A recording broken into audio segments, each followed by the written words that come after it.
नमस्कार मित्रांनो, मी प्रदीप तारमाळे अतिशय महत्त्वाचा अपडेट्स घेऊन आलो आहेत। आपण पाहाल तर पीक विम्याचा दुसऱ्या टप्प्यामध्ये 76.27 कोटी रुपये एका जिल्ह्यामध्ये वाटप सुरू झालेले आहे। तर मग तो कोणता जिल्हा आहे, कशा प्रकारची माहिती आहे, कृषी मंत्र्यांनी सर्व माहिती प्रोव्हाइड केलेली आहे। अगदी 2 मिनिटांमध्ये आपल्या स्क्रीनवरती पाहायला मिळणार आहे। चॅनेलवर असेच दर्जेदार व्हिडिओ घेऊन येत असतो। चॅनेल सबस्क्राईब केलं नसेल लगेचच सबस्क्राईब करून ठेवा। त्याचबरोबर आपण आपल्या चॅनेलवर पहिल्यांदा आलेले असाल, आपल्या चॅनेलची मेंबरशिप घेतलेली नसेल तर मेंबरशिप घ्या, जेणेकरून आपले जे काही अधिकृत सदस्य आहेत त्यांना आपण वेळोवेळी अनेक सुविधा इकडे पुरवत असतो, त्याचा लाभ आपल्याला इकडे घेता येईल। अधिक माहितीसाठी जॉईन बटनावर क्लिक करा।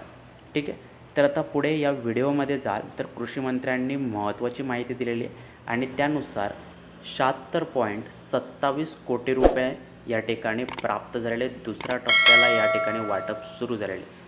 याआधी आपण हा उत्पादन सेवा केंद्राचा व्हिडिओ बनवला होता, पाहिला नसेल तर आय कार्डमध्ये ती लिंक मिळून जाईल।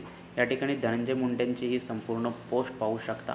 खरीप हंगाम 2023 मध्ये पावसाच्या खंडाने नुकसान झालेल्या व पहिल्या टप्प्यात अग्रिम न मिळालेल्या बीड जिल्ह्यातील 1,11,601 शेतकऱ्यांना अग्रिमचा 76,27 रुपये इतका दुसरा टप्पा मंजूर करण्यात आलेला आहे।